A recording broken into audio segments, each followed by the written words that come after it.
So we got so much to unpack in the world of MMA tonight. So Grasso is injured. Or Valentina and Manon are going back and forth. I clicked on the wrong tab. Jon Jones is big mad, and Colby Covington is being delusional. I clicked on the wrong tab again. But we're gonna break down everything in today's video. I could, go on a live stream and talk about all of this, but I decided I'm just gonna do it all in one video. I could also do these all in like individual videos, but why not do it all in one? Because I have so much to say about all of these. But let's get to Grasso first. So, unfortunately, Alexa Grasso breaks her leg, which sucks. That's unfortunate. Let's look at the translation. So Grasso posts on Instagram herself in crutches and with a foot cast, and she says, "Broke my leg training, but I'm fine." No, you're not. Everything, son. I don't know what that means. Time to time, send me a lot of love so that the bone hits right, please. Okay, well, yeah, that's really unfortunate, especially as a Grasso fanboy like myself. I was really hoping to see her back soon, especially after, that bad performance against Valentina Shevchenko where she really choked. The nightmare that I had to suffer through and witness for my MMA 9/11, or call that 9/14 because it happened September 14th. After that catastrophic day in MMA history for a fan like myself and a content creator like myself, I really want to see her get right back in there and just scratch that bitter taste out of my mouth and just override what happened against Val with a better performance going forward. But unfortunately, I guess that's going to have to wait. I guess the comeback is going to have to wait. And I just noticed a pattern when it comes to my WMMA favorites. Every time one of them loses the belt, they take forever to come back. I was hoping that wouldn't be the case with Alexa Grasso. I was hoping that Alexa Grasso would come back soon enough. But I guess she's going to end up like Rose, take a year out. Juliana Pena, she took 2 years out of the game. Grasso, I don't think it'll be 2 years. But if anything, since she injured her leg, it'll probably take her till maybe late summer 2025 for her to come back. She might not compete again until September next year, which is the date she already competed, September this year. And before that, she fought in September the year before. And it sucks because Grasso, dating back to 2022, is on an active schedule. She was fighting twice a year, and then twice a year in 2023, and then got injured after the Shevchenko rematch, and then had a year off after that. Did tough with Val, which also delayed the trilogy. And now after losing the trilogy, we might have to wait even longer, and it just sucks. Because now with Grasso being out longer, there's going to be less clear of a picture as to what's next for Alexa. Whereas, let's say before the injury, without the injury, it was so clear what should have been next for her. I mean, look at these rankings right now. I'm going to move my screen. So you look at these rankings, Grasso's number 1. Manon Fiorot's number 2, but she's the next contender in line. Blanchfield was calling her out. Erin Blanchfield versus Grasso was the fight to make early next year. First Q of 2025. This could have happened somewhere between February to April. Maybe the winter, maybe the spring. Could have happened maybe March. But yeah, I guess that's not happening now because Erin, assuming she stays healthy within this time frame, is going to want to move on and fight somebody. And I guess that means they may have to do Natalia Silva versus Blanchfield. But speaking of that, Natalia Silva was also a potential option for Grasso's comeback early next year. But now that we're not going to see Grasso for a while, who knows what's next for her?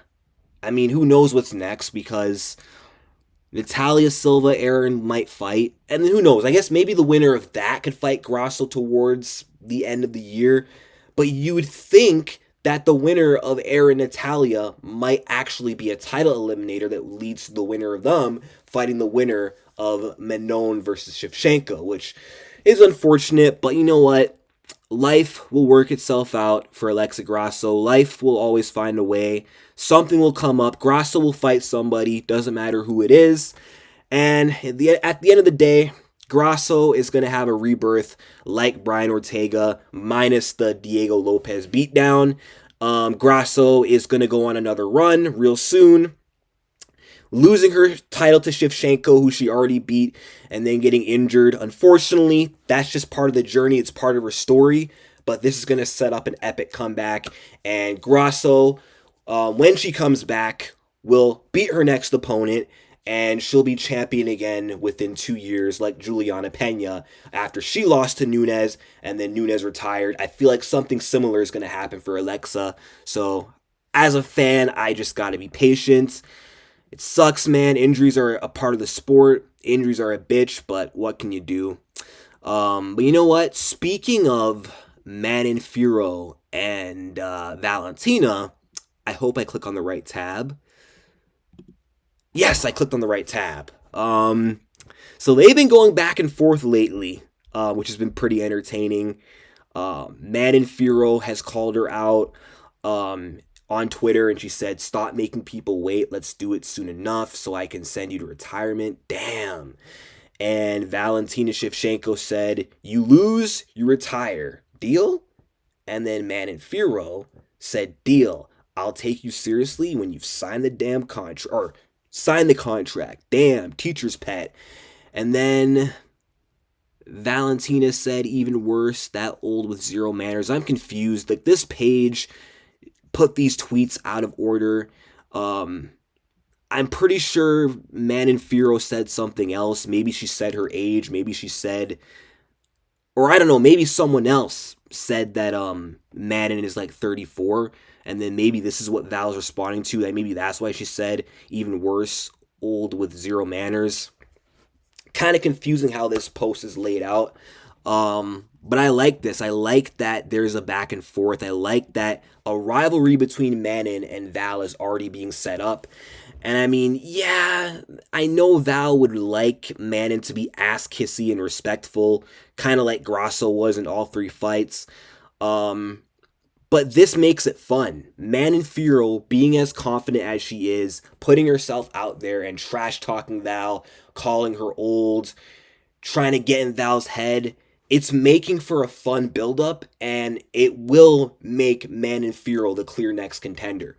I know beating Erin should already solidify herself as the clear next contender, but the fact that there's a possibility out there that Weili Zhang could be fighting Valentina next, and Val said she's open to it, I think this is Manon Fiorot's tactic to ensure that she's going to get the Valentina fight secured by talking trash, by putting the champ on notice, by pissing the champ off, and then maybe that will get the UFC's attention along with the champion, and then maybe that will ensure that this is the next fight. But I have no doubt that Valentina Shevchenko and Manon Fiorot will be next.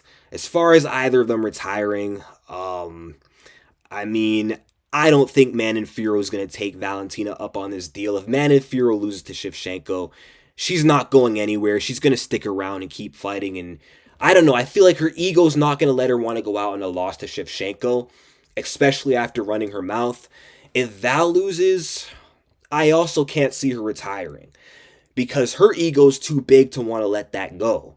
I feel like Valentina's going to want to get that one back as a competitor, and we're going to see an immediate rematch. If Shevchenko loses, well, I guess it depends on how she loses. If Valentina gets dominated by Manon Fiorot and like loses every round or gets finished, and she's not like, if it's not a thing of where Valentina was winning till she got finished, if Manon wins decisively, it might be hard to sell a Shevchenko rematch just because on this second reign, she will have not had any defenses. It's kind of like the situation with Israel Adesanya. Although he got an immediate title shot on his return, he didn't get an immediate rematch with Strickland because he didn't defend the belt after he got it back from Pereira. He got the immediate rematch with Pereira because he already had 5 defenses. Similar situation here. Valentina got a rematch with Grasso. It was guaranteed because she had like 7 defenses, right? But now if she loses, it's just going to depend on how she loses. But either way, I know Val's going to want to run it back. She's not going to want to, um, be a gatekeeper at the top of the division who fights up and coming contenders. She's going to want to get right back in there. She's going to demand a rematch. And, Manon's going to be willing to give it to her. But it's going to be interesting to see how everything plays out. When the fight happens, I think the press conference is going to be entertaining.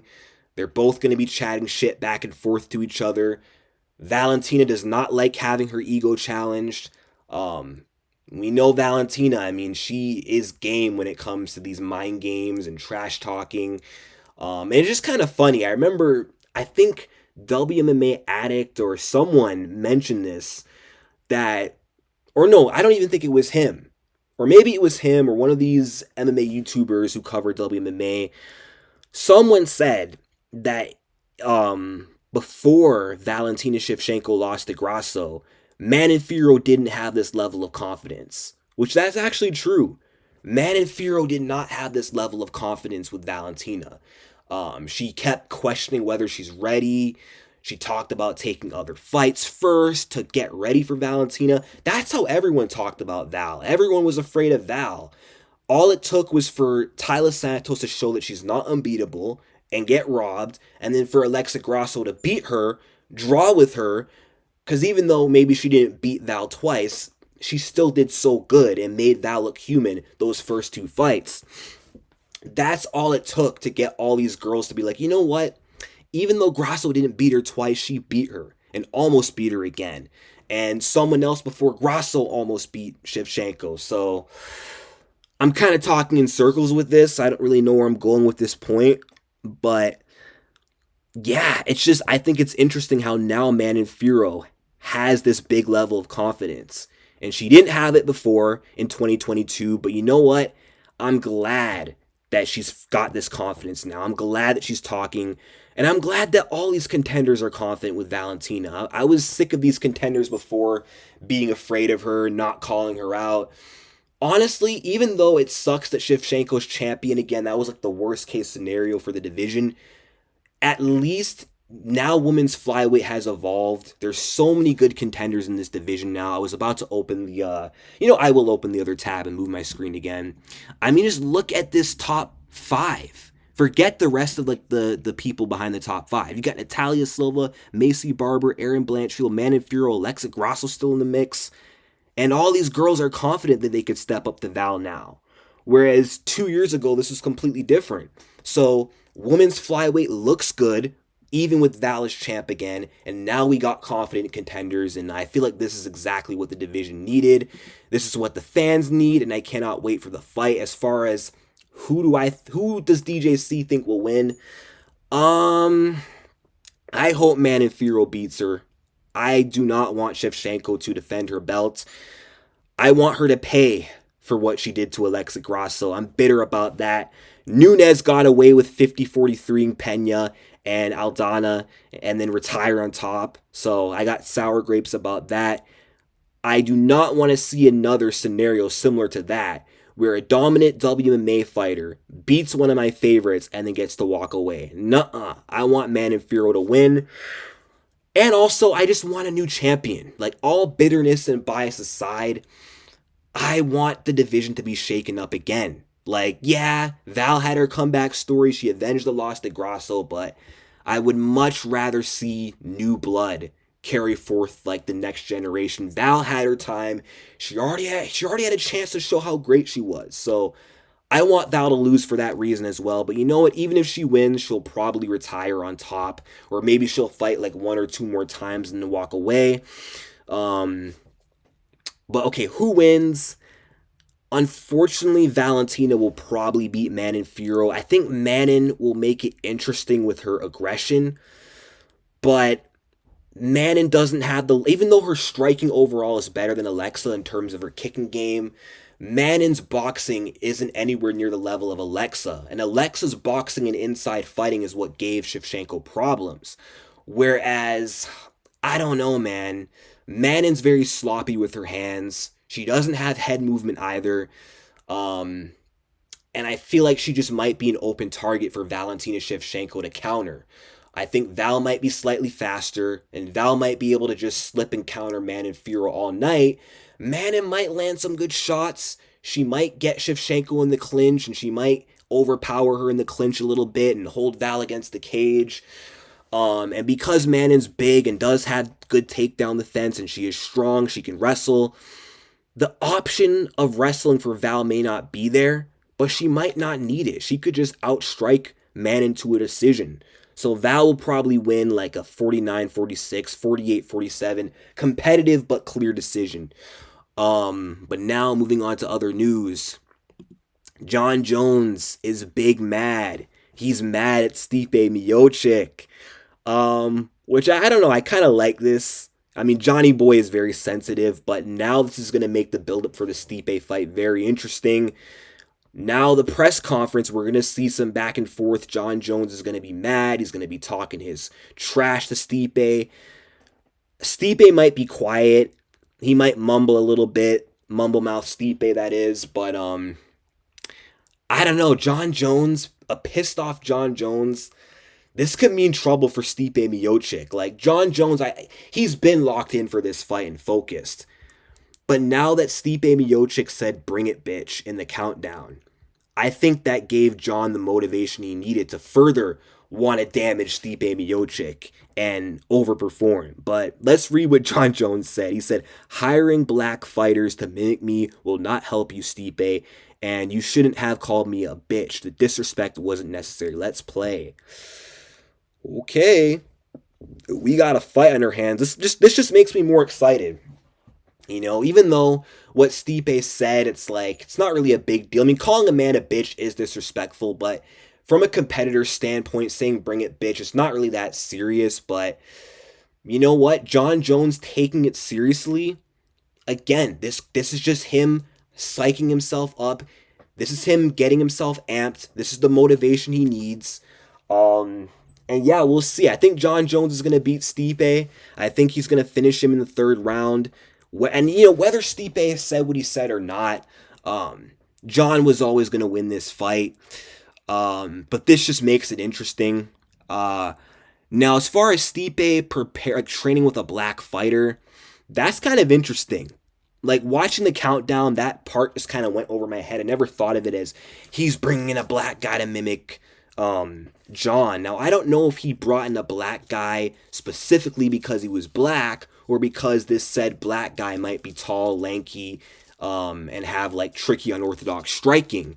Maybe he had a similar style to Jon and just so happened to be black. But Jon Jones, he's taking it as, nah, he's bringing in someone who's black for the sole purpose of mimicking Jon Jones. And Jon don't like that. And a pissed off Jon Jones is a dangerous Jon Jones. And I'm looking forward to Saturday night. It's too bad, though, he's ducking Tom Aspinall. He doesn't want that smoke, but whatever. We're going to get the Stipe fight over with, and the rest will take care of itself. And more news. Colby Chaos Covington thinks he's getting the Shavkat Ratmanov fight. So what I'm going to play in this little clip here is him responding to this tweet, where Shavkat Ratmanov said, "All my empty callouts, no real intention, no action, just posturing for the media and the fans."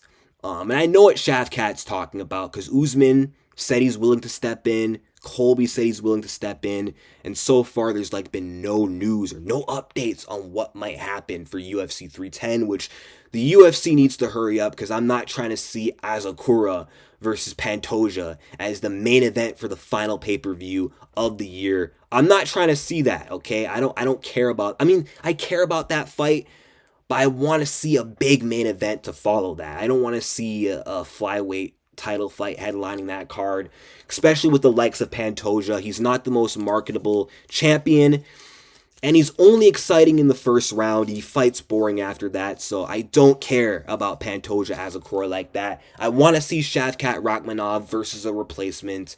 Sucks that Pereira couldn't save the card because he's injured. But this is what Colby had to say. Let's play the clip. Someone just showed me Rubenstein's tweet for that big dummy shit rat. Listen up, Junior. Translate this to whatever caveman dialect you need to and get it through that big empty skull attached to that Gumby-ass body. I don't posture and I don't bluff. As soon as I get off this beautiful five-star Trump golf course located in the heart of MAGA country, West Palm Beach, Florida, I'm calling Hunter and Dana, and we can all see who's posturing for clicks, bozo. Someone just showed me Rubenstein's tweet. Colby. Honestly, okay, Colby Covington doesn't deserve this fight with Shavkat Rakhmonov. There's a way I can just pause the screen. Okay, there we go. He doesn't deserve a fight with Shavkat Rakhmonov, and realistically, he's not getting the fight with Shavkat. If anyone between Usman and Colby are getting this fight, it's gonna be Usman, because Usman, the reason why he's got more claim to a fight, an automatic title shot, interim title shot with Shavkat, is because of Usman's accolades and what he's accomplished. He's a former five-time defending welterweight champion. Yes, he's on a 3-fight L streak, but the third loss in a row was in a different weight class. The second loss in a row was in the same weight class, but to the then champion in an immediate rematch against Leon Edwards. And yeah, he's been inactive. So I'm not trying to say that Usman is deserving per se, but there is justification behind him getting the fight with Shavkat. And it's a good fight. Honestly, I would much rather see Usman take on Rakhmonov as opposed to freaking boring ass Ian Gary. Joaquin, I mean, Joaquin's exciting, but that fight doesn't interest me. I don't even want to see Leon Edwards step in, even though he might arguably be more deserving and he could get it, because then that could lead to a chance for Leon to get back against Bilal if he does beat Shavkat.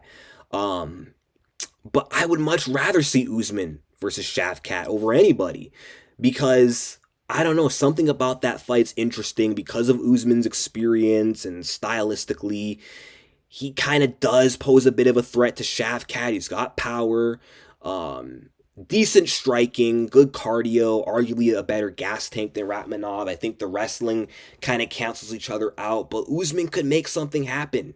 I'm not saying he would win, but with his experience and all that from being a former champion and just his endurance and his pressure, I don't know. I feel like this would just be a really epic high-level fight. And also, if you were to make Shavkat Usman, look, one or two things could happen. Either Usman redeems himself and derails the hype of Shavkat, and then that sets up a fight with Usman versus Bilal, and they got bad blood, and they can fight and settle it. Or Shavkat further proves himself, beating the number 2 guy and former champ in Usman, adding him to his resume to prepare him for Bilal, and then it will make his title fight with Bilal more valid. It will make the Bilal fight more bigger. That's why I think this fight should happen. But Colby, nah, son. Colby, sit down. You're not getting that fight. What have you done to earn a fight with Shavkat, per se? You're coming off a loss to Leon Edwards in one of the worst performances ever. One of the worst title fights in UFC history. You shit the bed. You didn't even try. Okay, you fought the worst fight ever. Why would the UFC give you an automatic title shot against Shavkat Rakhmonov? And before that, you were like, since 2019, Colby Covington has been, okay, lost to Usman, went over Woodley, lost to Usman, went over Masvidal, lost to Leon. His last 5 fights, he's been going 1-1-1, win-loss in his last 5 fights. He has not stringed together a win streak since 2015. Like, from 2015 to 2019, he went undefeated. Since then, he has not put together a string of wins like that. So yeah, going 1-1 in each fight, that's not enough to really earn a title shot. You're not a former undisputed champion with multiple defenses. You're all talk. You should have took the Ian Gary fight when you had the chance at UFC 303, because then you could have actually got this fight with Shavkat, but you chose to duck Ian like a pussy, and now because of this, I don't think you're going to get the fight with Shavkat. Because you sat on that loss to Leon Edwards, and let's see, where are you ranked in the welterweight division, Colby? You're ranked number 6, and you're coming off a loss to Leon. Yeah, you're not getting that fight, bro. You're not getting that fight. You should have been calling out Shavkat before he was put in a title fight. Then you would have been more respected instead of saying, "No, I want to fight Wonderboy because he's old and stylistically easy and on a losing streak." You should have called out Shavkat from the get-go. And this is what I don't like about Colby. He's always talking about fighting someone when they already have a fight booked. When they're already scheduled to fight someone, then his balls drops. Then he starts talking. But when they don't have a fight and they're calling him out, he's radio silent. These are just the games that Colby Covington plays. But yeah, I mean, come on, Colby, get real. You ain't getting that fight. And this is what Shavkat had to say in response. "Let's go, I'm ready. Your talk will not help you in the octagon." Let's see, did Colby Covington reply? There's so many replies. I don't really want to... Do I have the time and energy to... Okay, 6 more, 3 more. No, Colby's a bitch. Colby had nothing to say. Because, of course, the moment Shavkat responds, he's dead silent. He shits himself and he's like, "Yeah, I'm just playing, broski. I don't actually want to fight you." And even if this fight does happen, if Colby gets lucky and gets his wish, this is just going to be a lamb being sent to the slaughter. It's not 2018 anymore, big bro. There's no Nerd Bash 2024 going on here. That was so 2018, 2019. Your time is done. You're going to get destroyed. You have nothing on Shavkat Ratmanov. Your wrestling isn't going to work on Shavkat. You can't strike with him. You don't even push a pace like you used to anymore. And without a wrestling threat and without you pushing a pace like that, without your volume, your striking sucks. And your chin isn't that good anymore. And you're afraid of getting knocked out. You're not a warrior. You don't got that dog in you anymore. Shavkat will absolutely murder you if you get that fight. And part of me does hope Colby gets the fight for for 2 reasons. One reason, I just want to see Shavkat fight. I want to see a big main event for December. But I wouldn't mind seeing Ratmanov just shut Colby up for once and for good, or for once and for all. But then, did I list my 2 reasons? Like, yeah, reason 1, just to see a main event that will excite me, and 2, yeah, so Shavkat can just shut him up, and so Colby can retire. Because I'm sick of Colby lingering around, not fighting anybody, and talking. I'm annoyed with that. I'm done with that when it comes to Colby. But I reckon it will likely be Shavkat versus Usman. The UFC, they need to announce something soon. They cannot leave it at Pantoja versus Azakura. I'm going to be very disappointed. But let me know your thoughts in the comment section about all this, everything I mentioned. Get well soon, Alexa. Like and subscribe, and peace out.